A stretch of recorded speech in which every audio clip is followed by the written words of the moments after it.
eu sou Michele Cirilo e esse é o Aquacast, o podcast do Instituto Aqua. Aqui vamos falar sobre saúde e sobre as estratégias de quem faz ela chegar até você.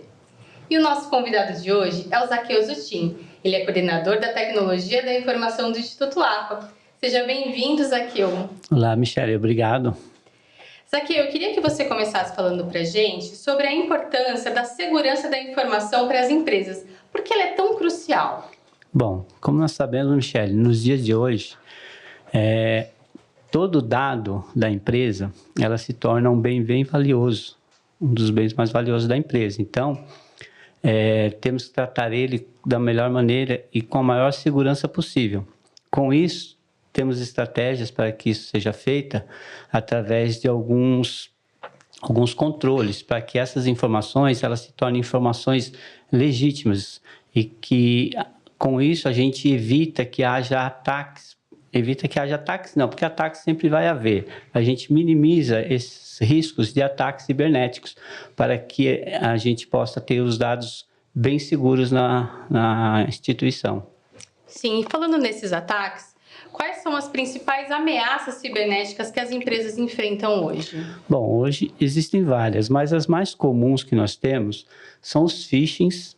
Os phishings são e-mails a qual os colaboradores recebem, e eles recebem de fonte até aparentemente fidedignas, porque são e-mails que vêm com remetentes de pessoas que ela conhece. Pode até ser da mesma empresa, por exemplo. Pode ser até da mesma empresa, porque esses phishing, eles fazem o quê? Eles acabam tendo as informações dos endereços de e-mails daquele atacante.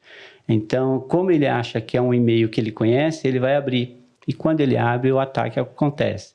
Temos também os malwares, que são como os ransomwares, né? Que eles são ataques que eles criptografam os dados e exigem resgates para que você possa liberar, para que eles possam liberar.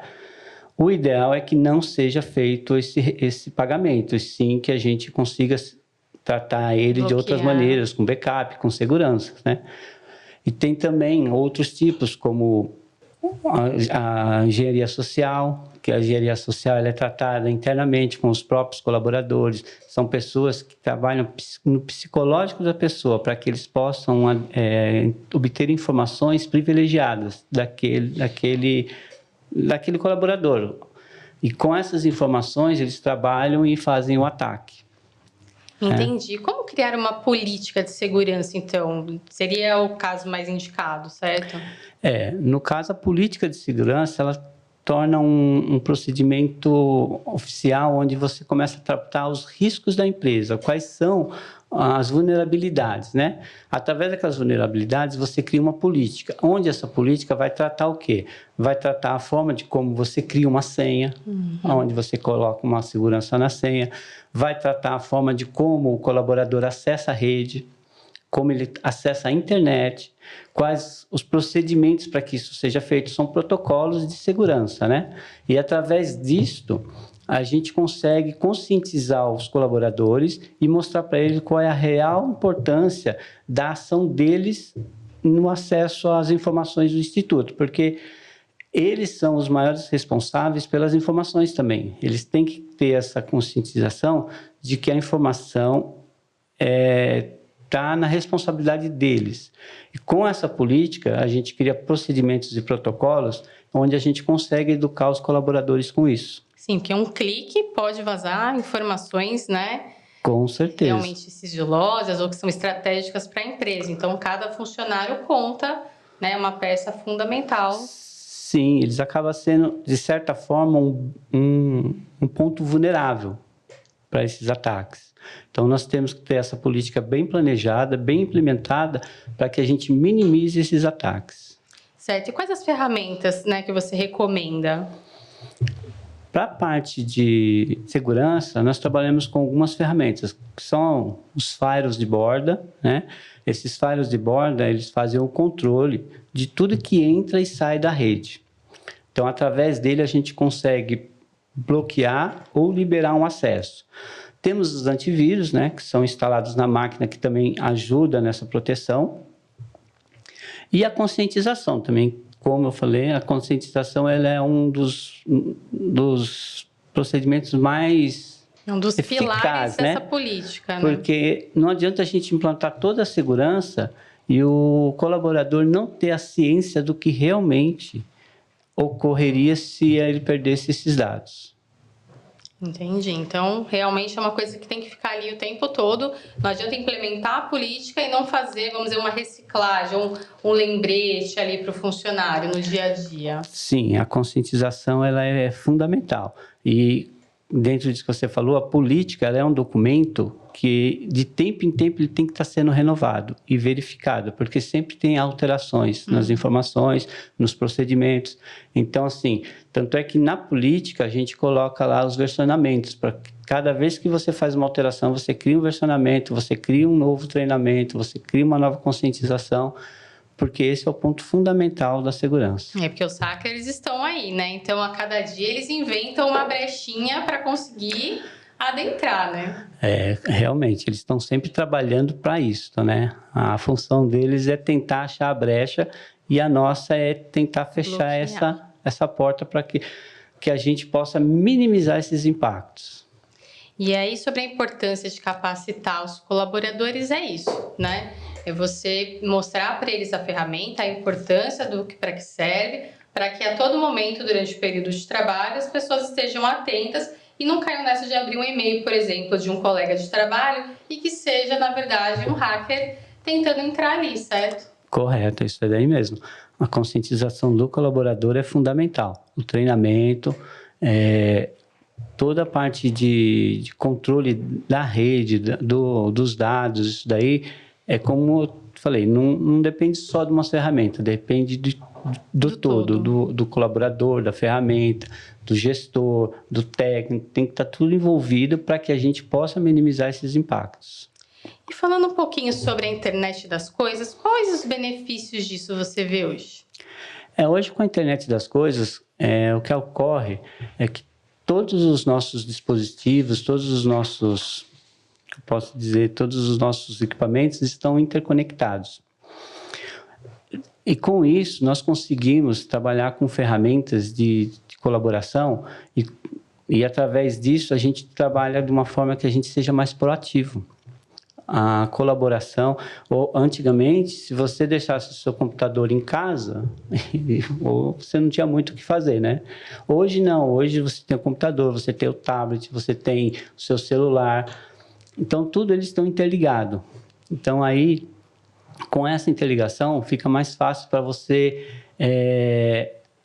trabalhar com a colaboração dos funcionários, com as ferramentas que nós temos hoje de vários fornecedores, mas hoje a que nós trabalhamos aqui é com a da Microsoft, com a Microsoft Office 365. Hoje nós temos isso em qualquer coisa. Você pode acessar o seu e-mail do seu celular, do seu tablet, até do seu relógio. Se você tiver com ele conectado, você tem todo esse acesso. Então, hoje, a forma de nós trabalharmos ela é muito mais rápida. Então, a gente, como eu estava falando antes, a gente tem as proteções de borda, só que essas bordas que a gente antigamente tinha, que era limitada na empresa, hoje não. Hoje ela está na sua casa, ela está no seu passeio, porque você está conectado em todo lugar que você estiver. 24 horas conectado. E a pandemia, ela acelerou um pouquinho isso e tornou cada vez mais comum o modelo de trabalho home office. Eu queria que você falasse um pouquinho sobre as tecnologias, como elas facilitaram esse modelo de trabalho, tanto para a empresa quanto para o colaborador. Você já deu essa introdução, mas queria que você explicasse um pouquinho melhor sobre isso. Sim, realmente. A pandemia, ela foi um marco, né?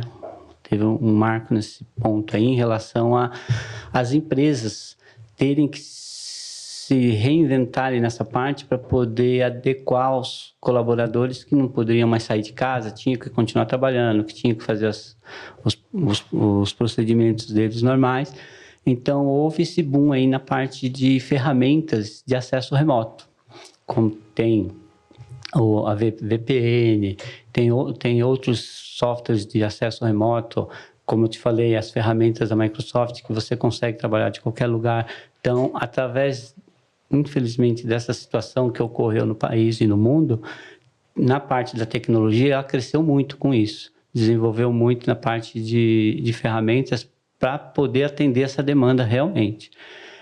Hoje, graças a esse crescimento tecnológico, existe essa possibilidade de você trabalhar tanto em casa, na empresa, o seu trabalho híbrido, e com segurança. O importante é que você pode trabalhar com segurança, sem riscos de perdas de dados, desde que vocês tenham essas ferramentas todas bem configuradas e usar da maneira correta, dentro da política.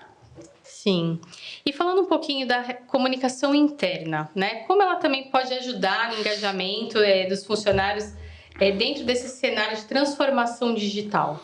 Então, a transformação interna, o importante é que, assim, é manter o colaborador sempre ciente das mudanças, das necessidades da empresa. Porque a empresa, ela precisa do colaborador para poder crescer.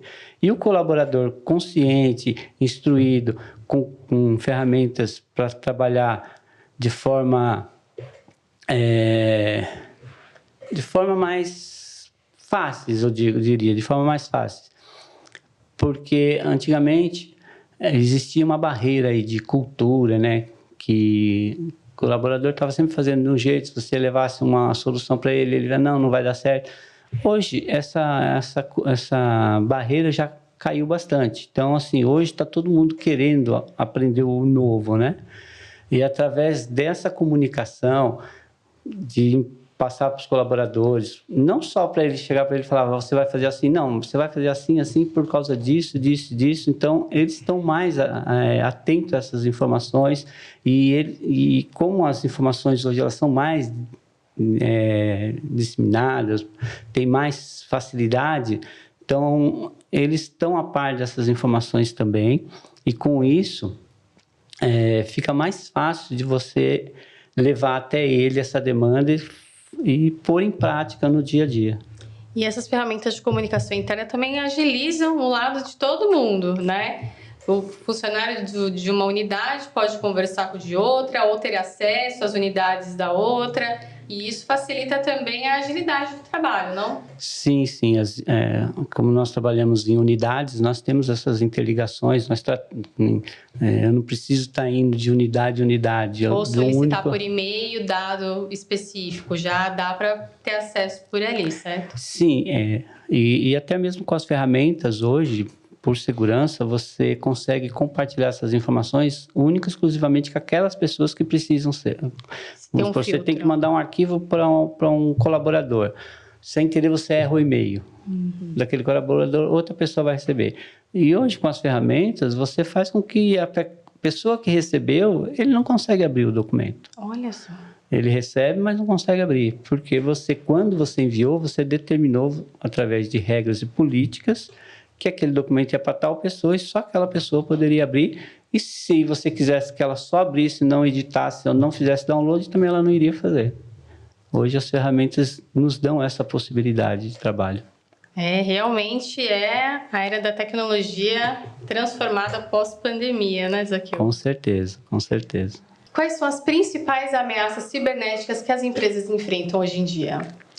Bom, ameaças são várias, né? Mas algumas que nós mais conhecemos, que mais trabalhamos com elas, os phishings, né? Que são e-mails que as pessoas recebem e através desses e-mails as pessoas elas se sentem confiável porque tecnicamente esse e-mail veio de pessoas que ela conhece, são fontes fidedignas, né?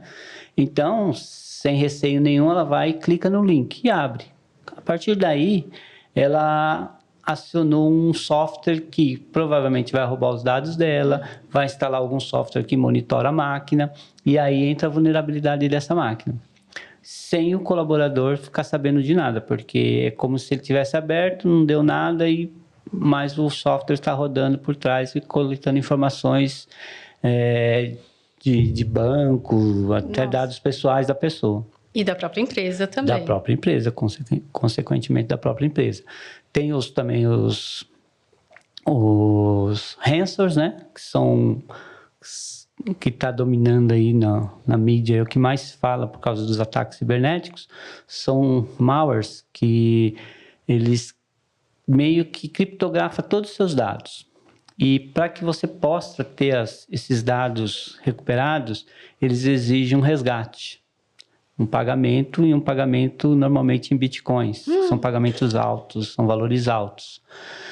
E com isso, você acaba perdendo seus dados, porque se você não tiver um backup, uma política de backup, um controle desses backups na empresa, a empresa ela pode vir até a ter falência, porque os dados ficam totalmente inacessíveis.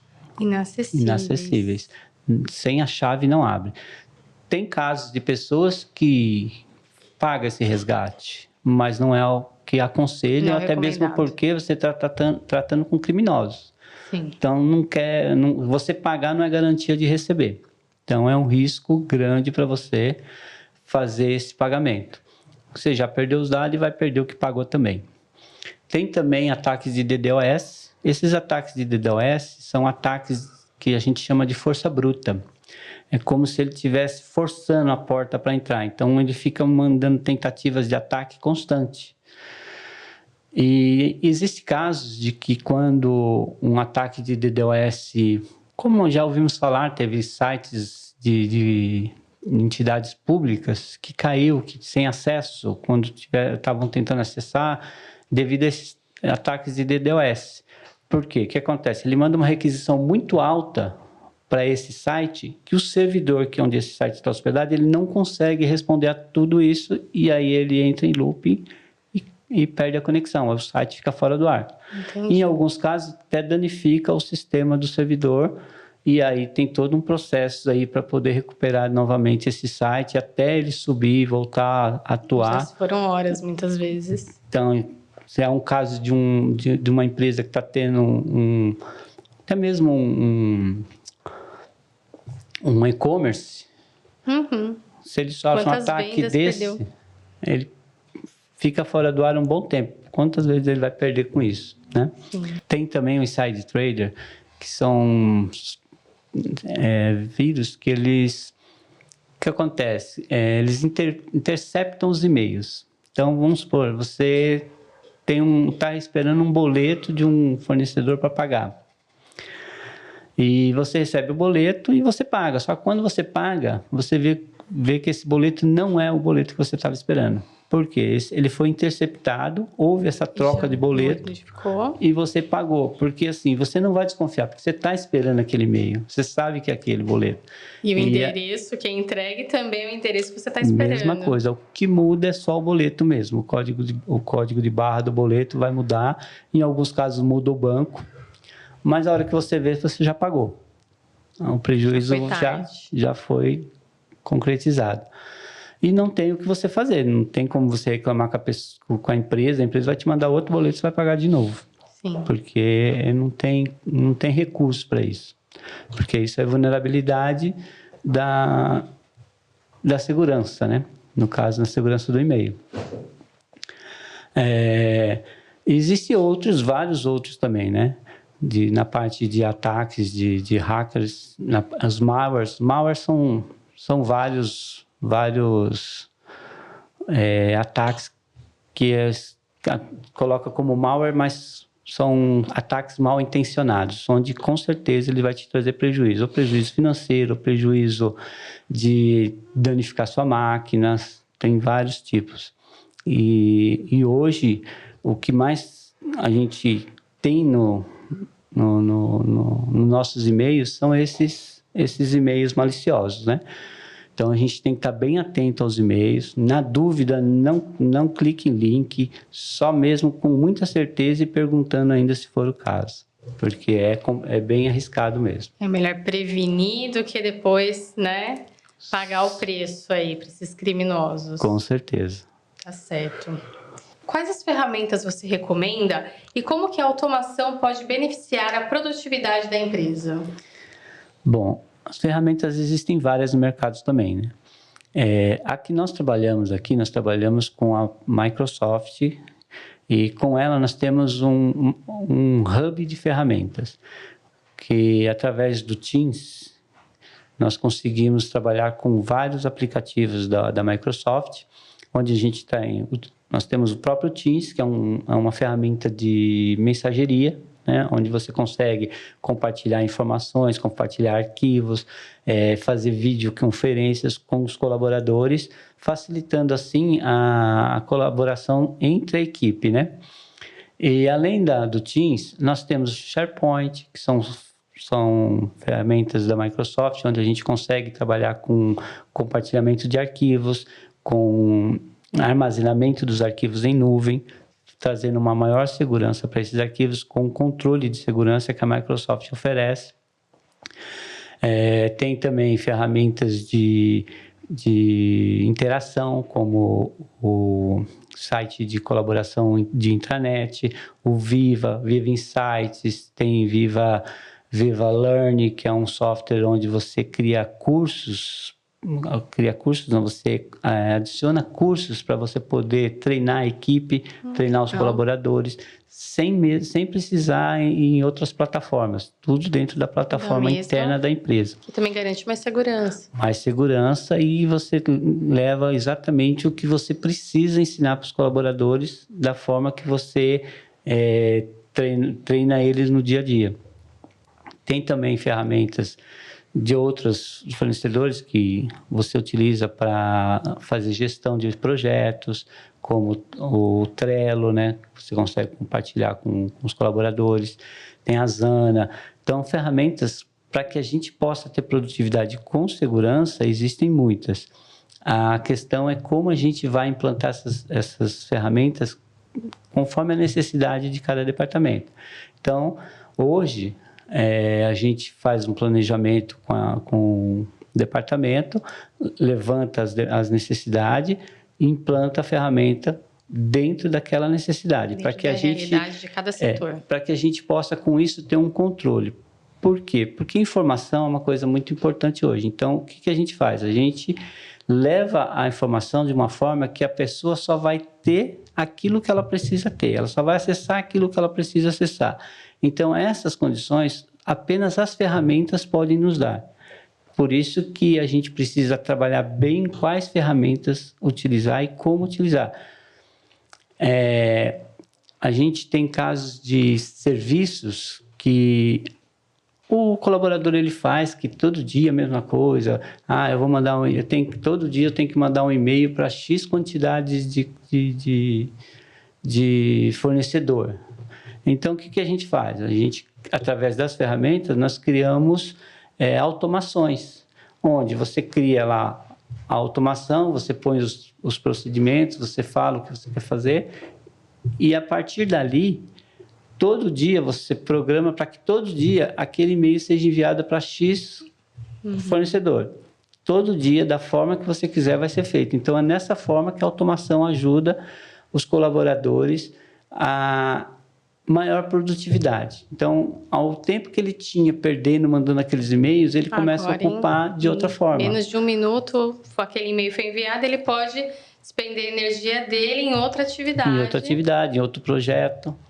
E com isso também, existe a possibilidade de que a gente, investindo na ferramenta, além da gente ter uma qualidade maior do que a gente entrega para o cliente, a gente tem a condição de minimizar também os custos.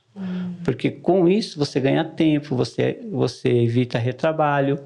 Então, ganhando tempo, evitando erro, evitando retrabalho, você recebe isso de forma que isso venha agregar valor para a empresa e você deixe de gastar com o tempo do funcionário que tinha que ficar fazendo retrabalho com serviços deles. Ou consertando algum erro, porque numa dessa um e-mail, às vezes é disparado para um endereço errado e tem que fazer uma retificação. Isso quando consegue consertar o erro, né? Sim. Porque quando consegue consertar ainda está bom, porque às vezes quando já foi. Como eu havia falado antes, existe a possibilidade de você mandar um e-mail e se mandar para uma pessoa errada, a pessoa não vai abrir, mas porém a ferramenta tem que estar bem configurada para isso. Sim. E existe essa possibilidade. Entendi, muito interessante, Zaqueu. Bom, e falando sobre inteligência artificial agora, ela está cada vez mais presente nas nossas vidas, né? Então eu queria que você falasse um pouquinho sobre isso pra gente. Bom, a inteligência artificial realmente ela veio para ficar. O que ocorre é que tem muitas pessoas que não entenderam ainda a importância da inteligência artificial. Como em tudo, né, tem os que criticam e os que valorizam. Então, tem muitos também que acham que vão perder o emprego por causa da inteligência artificial. Bom, muitos vão perder por não entender, por não buscar o conhecimento dela, mas não por causa dela, porque hoje a inteligência artificial ela faz com que você tenha informações muito rápido. Como eu estava falando anteriormente, até mesmo na parte do e-mail. Hoje, você não precisa ficar pensando no e-mail que você vai escrever. Você só fala lá na inteligência artificial o que você quer, para que você quer, ela vai te trazer. Você só vai analisar se aquilo atende a sua demanda. Isso é uma evolução que, assim, igual ferramentas para você criar uma apresentação. Antes, você levava dias para criar uma apresentação, pegar imagem, fazer. Hoje, você tendo a IA, questão de minuto, você cria a apresentação que você precisa com as imagens da forma que você quer. Então, assim, a IA, ela veio para agregar valor ao profissional e não para tirar o profissional. Então, o profissional tendo bem conhecimento do que é a IA, de como ela faz, isso só vai agregar o valor na função dele. Só vai fazer. Como eu tenho no Aqua mesmo, a gente tem um funcionário aqui que ele trabalha no departamento de prestação de contas. E ele foi buscar conhecimento, foi atrás de conhecimentos daquilo que ele precisava, ele viu uma dificuldade na área que ele trabalha e ele foi buscar conhecimento para trazer uma solução. E hoje ele criou um aplicativo que faz com que tarefa que ele levava 3, 4 dias para fazer, ele faz em minutos. Olha só, olha que ganho de produtividade, como a tecnologia, né, tá auxiliando esse rapaz. E a IA é isso. Você vê ela como um benefício, como um aliado para você, não como um concorrente. Porque a IA está aí para revolucionar a parte da tecnologia também. Zaqueu, eu quero agradecer a sua participação, por ter dividido conosco, né, todo o seu conhecimento em tecnologia. Eu que agradeço, Michele. Obrigado pelo convite e eu fico à disposição. O AquaCast está disponível no site do Instituto Aqua, no YouTube ou na sua plataforma de áudio preferida. Eu sou Michele Cirilo, até o próximo!